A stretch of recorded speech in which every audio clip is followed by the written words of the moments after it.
சிதம்பரத்திற்கு அழைத்தது யாரென்றும் காட்டிவிட்டார். உனக்கு மாணிக்க வாசகன் என்று பெயர் வைத்தது யாரென்றும் காட்டிவிட்டார்.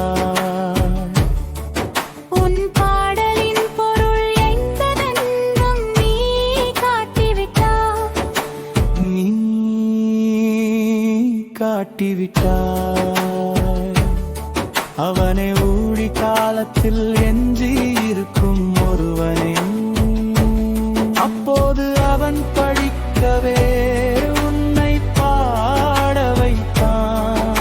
நீ பாடியதை அவன் எழுதிக் கொண்டான். நீ பாட பாட அவன் எழுதுனாக்குள்ளே உன்னை சேர்த்து கொண்டான். அவனே